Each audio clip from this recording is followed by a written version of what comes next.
السلام عليكم ورحمة الله تعالى وبركاته.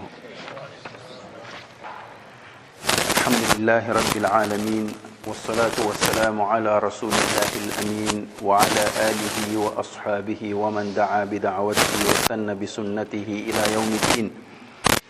أما بعد, respeitados irmãos, no nosso programa de tafsir para o dia de hoje, vamos iniciar com o versículo 169 de Surat Al-Imran.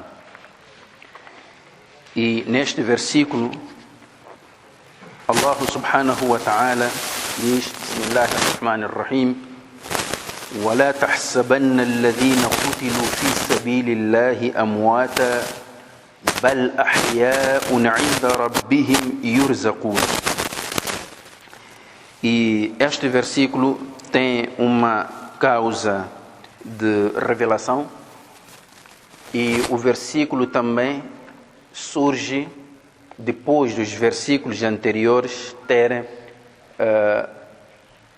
explicado algumas questões que têm a ver com a concepção islâmica sobre o universo, sobre algumas questões relacionadas com o Tawhid. Portanto, os versículos anteriores falaram da verdade sobre a vida e a morte, falaram da necessidade dos muçulmanos respeitarem as leis que Allah criou para regerem este universo e a vida humana como tal, mas ao mesmo tempo também os versículos apelam para a necessidade de nós depositarmos a nossa total confiança em Allah. Uma coisa é respeitarmos as leis que Allah criou, são criaturas como nós. Outra coisa é depositarmos a nossa confiança em Allah. Então, e é aqui onde podemos encontrar a diferença entre um crente e um descrente. Um descrente confia totalmente nessas leis. Quer dizer, ele transforma essas leis num Deus que ele venera. Então pensa que tudo acontece por vontade dessas leis. Mas o Corão Al-Karim chama a nossa atenção de que essas leis são simplesmente mecanismos que Allah criou para reger o universo, porque Allah gosta de coisas organizadas. Mas essas leis não operam por si só, operam pela vontade de Allah. Então, neste universo, só acontece aquilo que Allah quer. Daí que Allah subhanahu wa ta'ala, em algum momento, pode fazer com que a sua vontade passe por cima dessas leis, e aí estamos perante um milagre. E esse milagre Allah opera por meio dos seus mensageiros. É nesse contexto. Então, se tomarmos em consideração que os hipócritas em Medina tentaram criar distúrbio nos seus muçulmanos, tentando fazer perceber de que aqueles que morreram na batalha morreram em vão, simplesmente porque se eles tivessem ficado em Medina, não teriam morrido. Mas morreram por teimosia só. Então Allah explicou que a questão da vida e a morte depende unicamente dele, da vontade de Allah. Agora, aqueles que morreram, tombaram na batalha, defendendo o Islã e entregando suas almas em prol do Islã, então aqui este versículo 169 traz-nos uma nova realidade que talvez o mundo não está em condições de perceber, mas um crente percebe isso porque ele acredita em Allah. Então traz uma nova realidade. Para nós, a pessoa quando morre acabou, a vida terminou. Mas há pessoas especiais, são os mártires, aqueles que morrem pela causa, no combate pela causa de Allah, pela causa do Islã.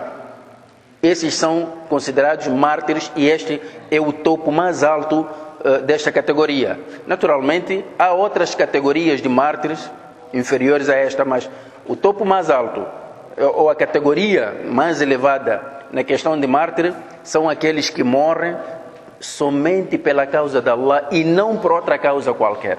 Estavam na defesa do Islã, foram combatidos, foram mortos. Então, estes quando morrem, o que acontece com eles? É isso que o versículo vem nos explicar.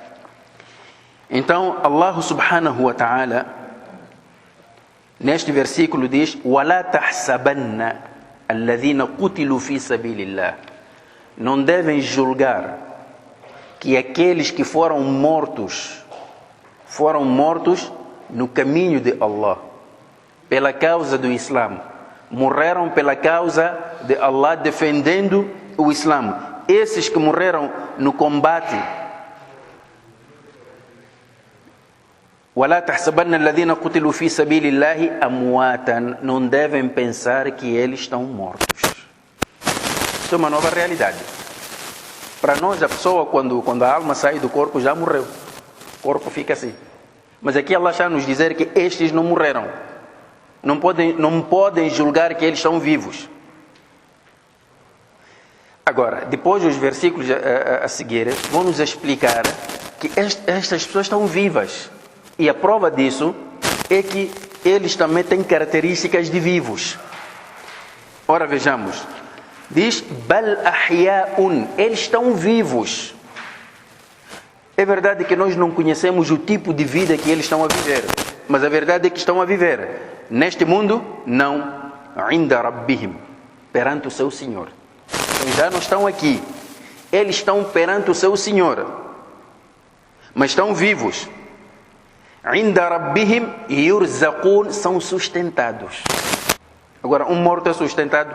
Morto não come, mas estes comem. E a prova disso, vamos buscar hadith de Abdullah ibn Abbas radiyallahu anhu.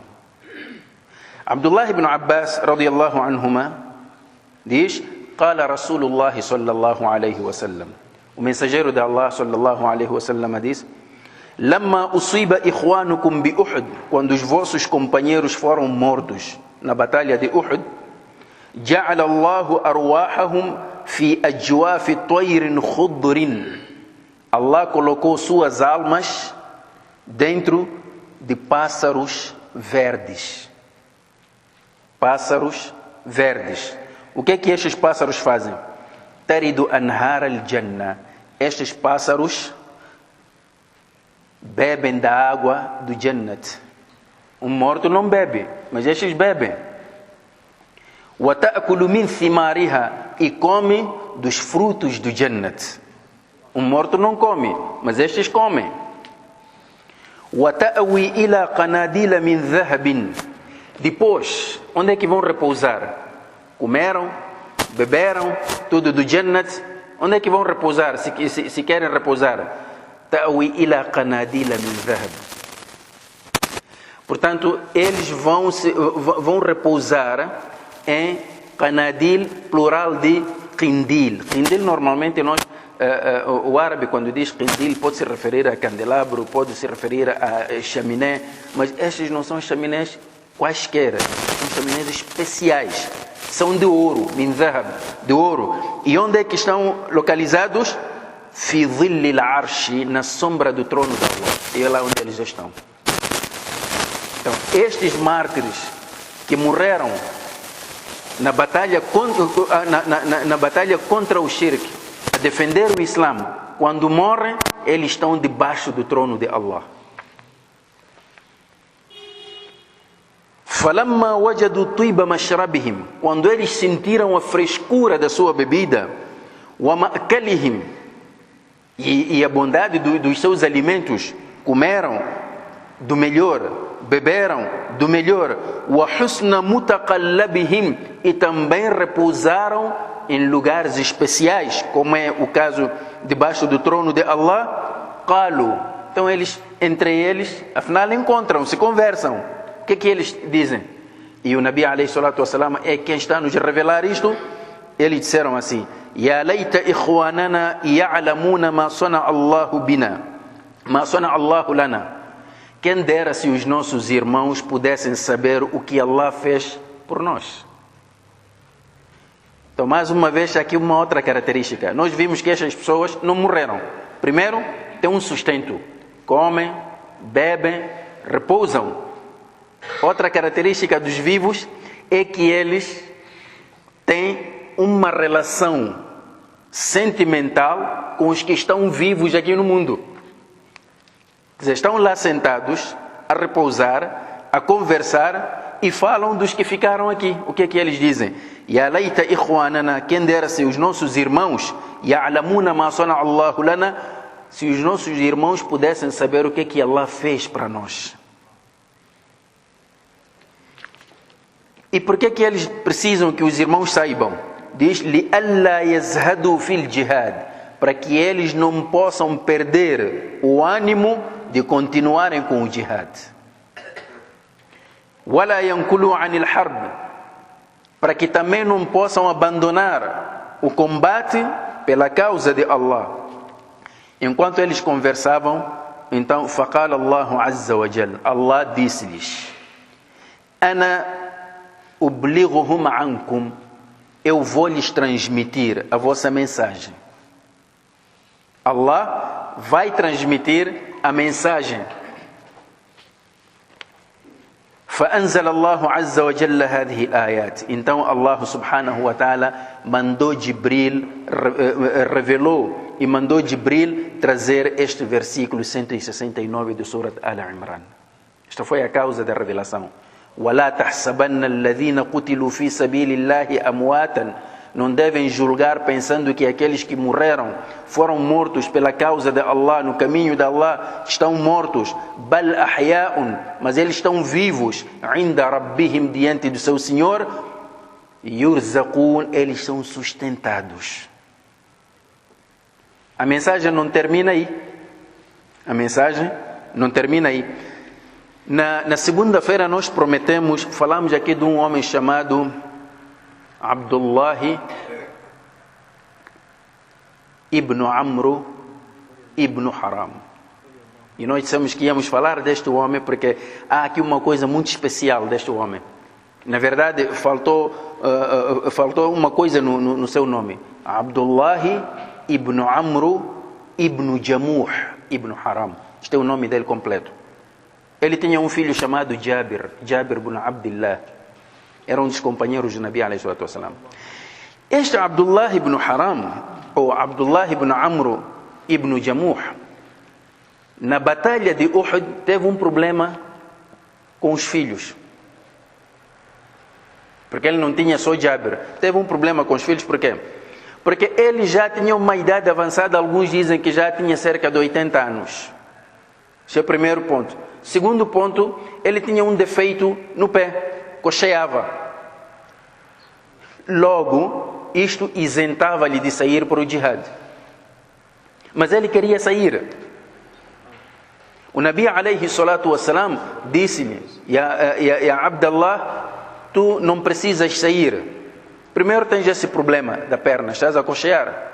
E jihad é uma coisa, precisa força, correr, não sei o que, tu não vais conseguir. Depois a idade também não ajuda. Ele disse, Ya Rasulallah, Inni uridu an adkhula al-jannata bi'arjati hadhihi. Eu quero entrar no Jannata a cochear. Com esta mesma minha perna que cocheia, quero entrar com esta perna para o Jannat. Então Jabir com os irmãos vieram ter com ele e disseram, oh pai, se o Nabi está a dizer que tu já não precisas, senta, nós vamos, tu ficas. E ele zangou-se com os filhos. Vejam, está a zangar, não é que ele estava a pedir para ir passar férias nos Estados Unidos da América ou no Brasil. Ele sabe que aqui onde ele vai pode não voltar, é a morte. Mas mesmo assim escolhe, não, eu preciso ir. No fim, o Nabi disse a Jabir, olha, deixem o vosso pai. Talvez é isso que Allah quer. Então o homem quando chegou lá, realmente não voltou, morreu. Há duas coisas que aconteceram com este homem. A primeira, e depois quem nos relata isto é o próprio Jabir. Jabir ficou muito triste com a morte do pai. Então, a primeira coisa que Jabir nos conta diz assim, Lamma qutila abi, quando meu pai foi morto, Ja'altu abki wa akshifu thawba an wajhihi. Eu comecei a chorar e levantei o pano que lhe cobria o rosto. فجعل أصحاب رسول الله صلى الله عليه وسلم ينهوني والنبي صلى الله عليه وسلم لم ينهى. Então os companheiros do Nabi alayhi salatu wasalam proibiam-me de chorar por ele, mas o Nabi estava ali a olhar para mim e não me proibiu. Simplesmente o Nabi veio e disse: La tabki, não deves chorar pelo teu pai. Ma zalat al-malaikatu tudhilluhu bi ajnihatiha hatta rufi'a. Desde que o teu pai foi morto, os anjos estenderam as suas asas para lhe proteger do sol até que foi levado para o céu. Esta foi a primeira coisa que aconteceu com Abdullah ibn Amr ibn Jamuh. A segunda coisa, e quem nos conta também é Jabir ibn Abdullah. Jabir conta e diz: Nazara ilayya Rasulullah sallallahu alayhi wa sallam dhata yawmin faqal. Certa vez o Nabi olhou para mim e disse: Ya Jabir, mali araka muhtamman. Por que eu te vejo preocupado? E Jabir, desde que o pai morreu, andava triste, preocupado, e o Nabi notou. Então foi ter com ele e perguntou: Ya Jabir, por que andas preocupado? Estimados irmãos, esta passagem peço que segurem vossos corações, porque é uma coisa inédita. Então, o Nabi alayhi salatu wassalam, quando fez aquela pergunta, Jabir respondeu: Qultu ya Rasulallah, ó mensageiro de Allah, Stushhida abi, o meu pai morreu como mártir. Wa taraka daynan wa iyalan, deixou uma dívida e deixou filhos. Como quem diz: olha, eu não tenho como cuidar de tudo isso. Faqal, então o Nabi alayhi salatu wassalam disse: Ya Jabir, ala ukhbiruka, queres que eu te informe o que aconteceu com teu pai? E, estimados irmãos, estas coisas não vão encontrar em nenhum canal. O único canal é aquele que Allah abriu somente para o Nabi alayhi salatu wassalam. Então o Nabi disse: Ma kallama Allahu ahadan qattu illa min wara'i hijab. Allah jamais falou com alguém senão por detrás de um véu. Nunca ninguém falou diretamente assim, cara a cara com Allah. Nunca ninguém fez isso. Allah também não fez com ninguém. Wa innahu kallama abaka kifahan. Mas Allah falou com teu pai cara a cara. Isso é um privilégio, estimados irmãos. Um simples servo de Allah é privilegiado e é homenageado desta forma. Allah falou com teu pai cara a cara. Como é que isso foi? Allahu Alam. E quando ele falou com Allah, o que Allah lhe disse? Então o Nabi alayhi salatu wassalam explica, disse: Qala salni u'tika. Ele disse: ó meu servo, peça-me que eu vou te dar. O que tu queres? Imagine um de nós a ouvir isso: peça-me o que queres. Naturalmente, homens como Abdullah ibn Amr ibn Jamuh não vão pedir mansões, não vão pedir condomínio. Não, eles eram mais inteligentes do que essas coisas. Então ele pediu uma coisa estranha. Disse: As'aluka an uradda ila dunya. Eu peço-te para voltar para o dunya. Ele tinha amor com a vida mundana? Sentia falta das coisas aqui do mundo? Naturalmente que não. Então por que ele está a pedir para voltar para o dunya? Veja o que ele pediu. As'aluka an uradda ila dunya fa uqtala fika thaniyatan. Ya Allah, peço para me devolveres para o dunya para ser morto outra vez por tua causa. Quer dizer, o homem não quer vir aqui para voltar para casa, cuidar dos netos, não. Quer voltar para participar novamente na batalha e ser morto pela causa de Allah. Já viram um pedido como este, estimados irmãos?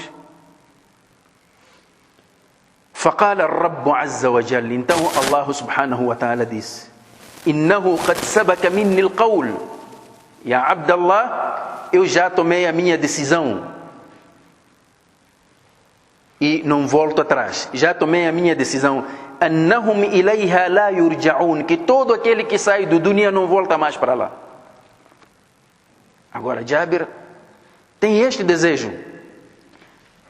Então Abdullah ibn Amr diz: قال أي رب, ó meu senhor, فأبلغ من ورائي, então peço para informares quem ficou lá depois de mim, peço para informares o que é que eu encontrei aqui.